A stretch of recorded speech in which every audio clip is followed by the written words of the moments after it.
You may remember the work of Dr. John Bowlby from your first psychology class. He taught us about attachment theory and how important bonding is. Today's guest helps us to understand how the type of attachment that our patients had with their mother may impact their current lives. Welcome to the Clinicians Roundtable. I'm Dr. Leslie Lundt, your host, and with me today is Dr. Stephan Poulter. Dr. Poulter is a licensed clinical psychologist with a private practice in West Los Angeles. He's worked in various settings with thousands of families, parents, and children for over 30 years. His latest book, The Mother Factor, follows as a companion piece to his acclaimed recent book, The Father Factor, How Your Father's Legacy Impacts Your Career. Welcome to ReachMD. Thank you, Dr. Lundt. It's great to be here.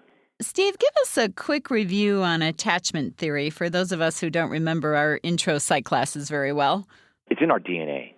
We're all designed to attach. And those early attachment styles start to set the tempo between us and, generally speaking, with our primary caretaker, which would be our mothers, and how that attachment lends itself to our emotional disposition and the way we go into our adult life, the way we attach to people, form connections and relationships, and ultimately intimate relationships. So that's really kind of the thumbnail. And Bowlby's idea was we all are designed to attach. And if we don't attach, that's as problematic as our attachment is. Either way, we either attach or we don't, but something has to happen.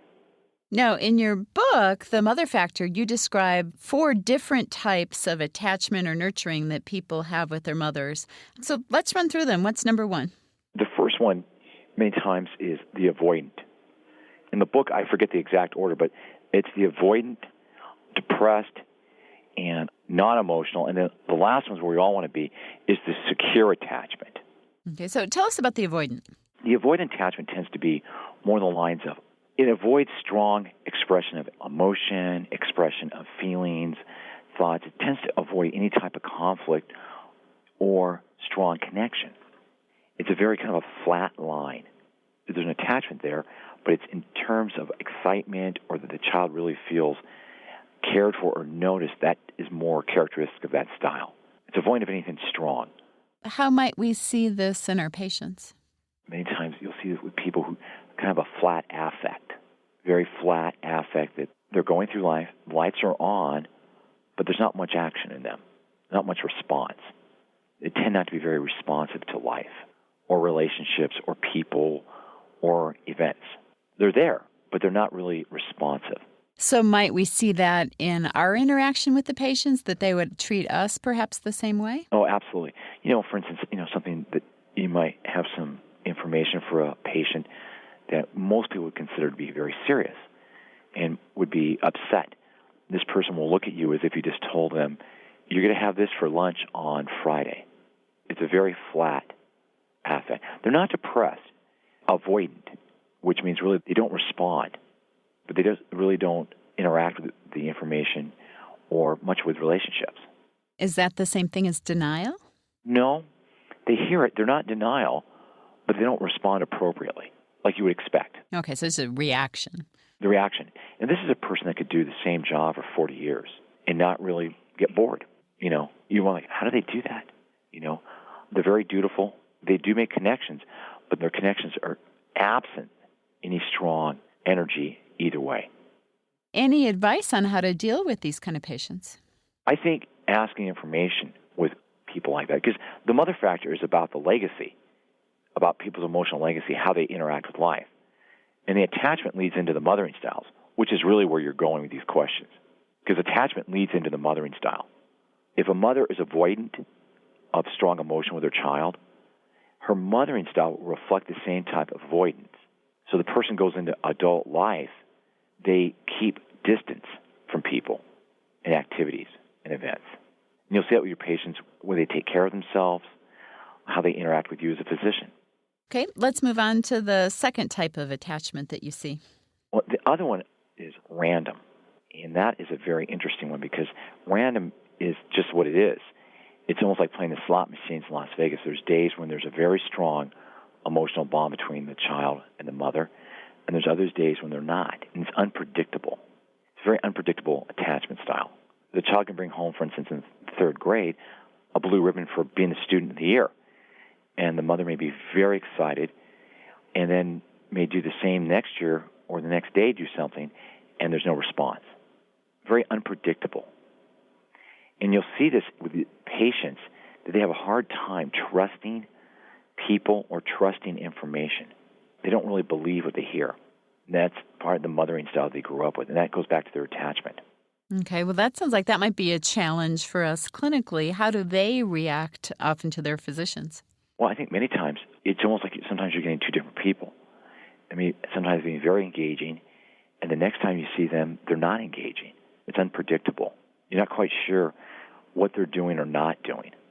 The information, very random. And there's no rhyme or reason for it particularly. They can't sustain a long-term, strong emotional connection. That's more what they don't do. Any advice on how we can best help these kind of patients in our practice?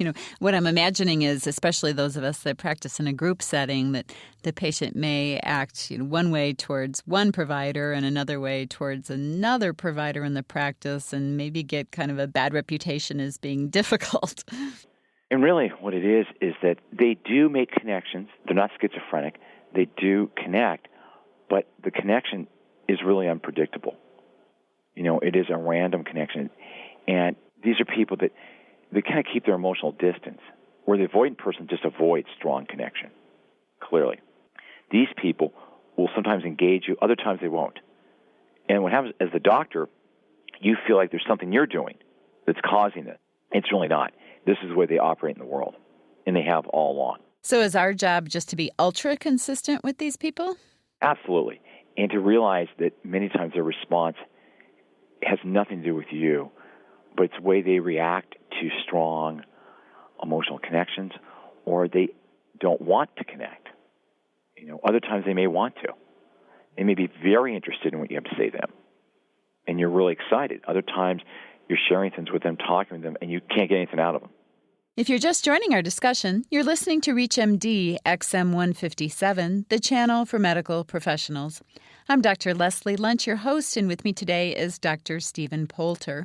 We are discussing his book, The Mother Factor, How Your Mother's Emotional Legacy Impacts Your Life. And as a review, we've talked about the avoidant and the random types of attachment that people have with their mothers. What's number 3? Number 3, Bowlby calls it the depressed. The depressed style of attachment is what it sounds like. It's a very low energy attachment. There's not much energy between the mother and the child. And many times this will produce a depressed personality. And how's that different from avoidant? Because avoidant, they may not be depressed. They just won't go near it. They may have a lot of energy, but any strong expression or gesture, they just avoid them. Outside of that, you would never know they're avoidant. They're great peripheral patients, clients, but a depressed attachment style, you will find many times they just have much energy for life. And they may be overutilizing their benefits because they're somaticizing or because they just don't have the energy. They just don't have a lot of energy for relationships or for their own life, for that matter. How can we best treat these patients? I think with a depressed attachment style is many times therapy, different vignettes that will help them to engage with people will raise their level of connection and enhance their energy for emotional bonds and connections. You'll find many times these people tend to be isolated socially, relationally, and in their careers. That's just the way they operate. Okay, let's move on to the healthy style. Which is that? Secure. This is a patient who will come in and light up the room, not that they have to be an actor or anything, but they can make connections, form relationships, and they're able to maintain and tolerate strong emotion between you, as a patient and a doctor. They are very good at interacting. And you probably won't see a lot of these people in your waiting rooms because they tend to be healthier because just their whole outlook is healthier. They have a much healthier mental outlook, which influences how their physical operates. And people can move toward a secure attachment. Because your attachment style is a particular way, or dealing with patients that way, doesn't mean they can't, through deliberate actions, really kind of evolve and change their way they relate to people. And how might they do that? Well, that's the second part here about the mother factor, changing your legacy First is recognizing the legacy you have, and then through deliberate steps, such as insight and understanding, and your style of mothering, which we can go into, how each style of mothering has a strength and also some problems with it, and how you can work to create and enhance the strong qualities of each mothering style that you had. So if we suspect that our patients have dysfunctional, overused word, but I think it applies here, dysfunctional attachment with their mother, what should we do? How can we ease into this? I'm thinking about a primary care doc or a specialist, non-psychiatrist who may not have much time to get into all of this. How can they help these patients? I don't know if it's so much help them. I think it's better to understand them because of time restrictions. I think understanding them will help you deliver the information or the treatment plan or what needs to be done for them and their health. I think understanding how they operate will give you a lot of insight on how to work with them as patients and have more success with them. I think, too, the flip side, we see a lot of mothers in our practices that may be helping from that end may benefit the family as a whole unit. Right. Absolutely. Great. Well, thank you so much for being on the show today. My pleasure. Thank you. We've been talking with Dr. Stephan Poulter about how your patient's attachment with their mother may affect their current functioning.